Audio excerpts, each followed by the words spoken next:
Bonjour à tous, bienvenue sur Math et ça, ma chaîne de maths pour dédramatiser. Au programme aujourd'hui une leçon pour les élèves de terminale spécialité, et qui pourra également intéresser tous les élèves de maths complémentaires. Fonction définie par morceau.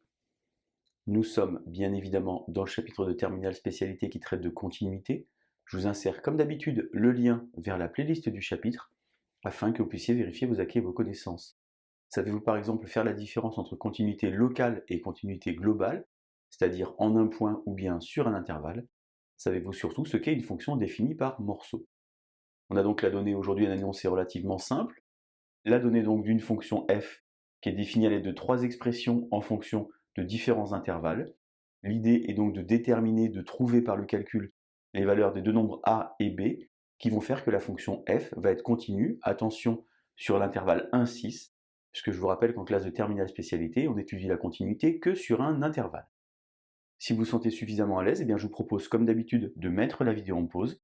Vous allez donc tenter de résoudre cet exercice préparé pour vous, et on se retrouve évidemment juste après pour la correction. Allez, un brouillon, un crayon, et c'est parti. Alors avant de commencer, donc un petit rappel, donc fonction continue sur un intervalle ou bien fonction continue en un point. Ici par exemple, sur l'intervalle 1, 2, eh bien on a ici une fonction polynôme ou bien une fonction du second degré, et on peut donc dire que la fonction est continue sur l'intervalle 1, 2 en tant que fonction polynôme. De la même manière ici, on a sur l'intervalle 5, 6 ouvert en 5 et fermé en 6, la continuité de l'expression. Sur l'intervalle 2, 5 ouvert en 2, fermé en 5, on a ici une fonction affine, et donc on peut dire également que la fonction est continue sur 2, 5 en tant que fonction affine. Tout ceci traite finalement de la continuité globale, c'est-à-dire sur des intervalles. L'idée ici est de pouvoir recoller les morceaux et de s'intéresser à ce qui va se passer soit en 2, soit en 5. Alors attention par exemple en 2, lorsqu'on est situé ici à gauche de 2, eh bien on peut calculer l'image de 2 car l'intervalle est fermé. Par contre, lorsqu'on est situé à droite de 2, c'est-à-dire pour des valeurs supérieures à 2, eh bien on va devoir calculer une limite.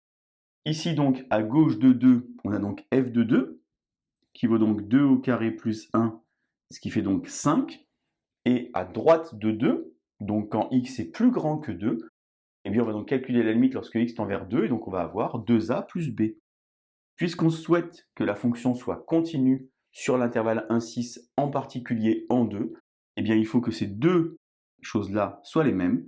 En d'autres termes, on doit avoir 2a plus b qui doit être égal à 5. Je réitère le processus en 5. Cette fois-ci, à gauche de 5, je peux calculer l'image, donc je vais regarder ce que ça donne.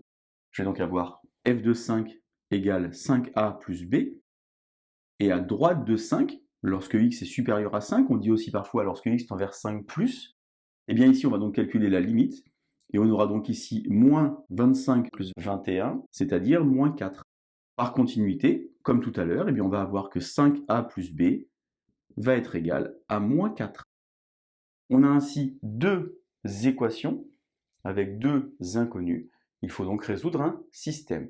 Alors il y a plein de méthodes pour résoudre un système, on apprend ça en classe de seconde. Méthode par substitution, méthode par combinaison linéaire, peut-être même méthode de Cramer. Je vous insère le lien vers la vidéo de la classe de seconde si vous voulez réviser. Je vais donc écrire mon système. 2a plus b égale 5. Et 5a plus b égale moins 4. Je pourrais par exemple utiliser ici la substitution, c'est-à-dire isoler une inconnue pour injecter dans l'autre membre. Je peux également utiliser ici la combinaison linéaire. Moi, ce qui me paraît vraiment le plus simple ici, c'est de soustraire les deux lignes, puisque j'ai à chaque fois plus b. Alors attention, lorsque vous allez soustraire, est-ce qu'on fait la première moins la seconde ou la seconde moins la première? Moi, je préfère par exemple faire la seconde moins la première. 5a moins 2a, ça va donc me faire 3a. Moins 4, moins 5, moins 9. Et attention, on doit réécrire une des deux lignes. Je réécris par exemple la première, qui est la plus facile. 2a plus b égale 5. Si 3a est égal à moins 9, eh bien a est égal à moins 3.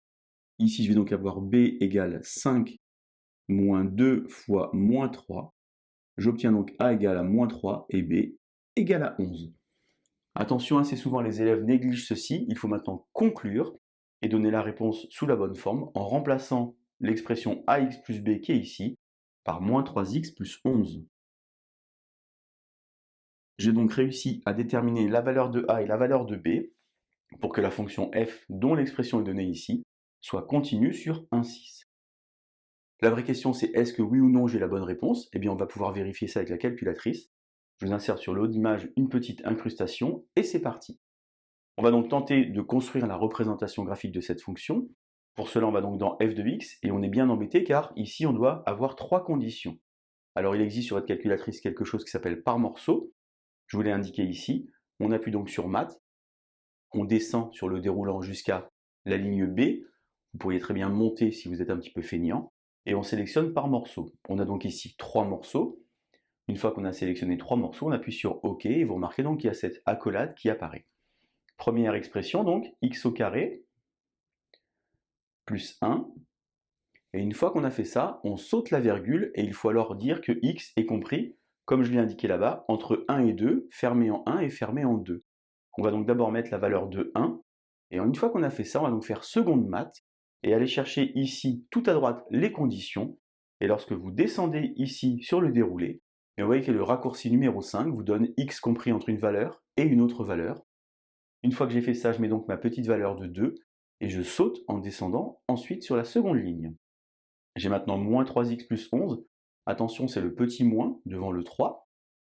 Je saute la virgule, je mets la valeur de 2, je fais de nouveau seconde maths condition. Je vais chercher donc le raccourci qui m'intéresse, je sélectionne la bonne ligne, je rajoute ensuite naturellement le 5 et je descends pour avoir ma troisième condition. Troisième condition, attention, j'ai ici le petit moins, ensuite x carré, plus 21, je saute la virgule, je mets de nouveau la première valeur, c'est-à-dire 5, seconde maths condition, le raccourci numéro 8, et je pense naturellement rajouter le 6. Avant de construire la représentation graphique, il faut bien sûr penser à adapter la fenêtre à l'énoncé. Alors déjà, on va donc aller dans Fenêtre. On a vu qu'on était sur une fonction qui était sur 1,6, xmin 0 par exemple et xmax 7. Je descends sur ymin, je vais mettre par exemple moins 20 et ymax plus 10. Et lorsque j'appuie sur Graph, eh bien, je me rends compte que j'ai bien trouvé une fonction définie par morceau, mais surtout continue sur l'intervalle 1,6, puisque vous observez que la représentation graphique peut se tracer sans lever le crayon. Fonction définie par morceau, extrêmement technique, on utilise plusieurs notions, notamment la notion de limite, mais également la résolution de système. Je vous laisse vous entraîner, et je vous dis à bientôt sur Mathessa. Bonne journée!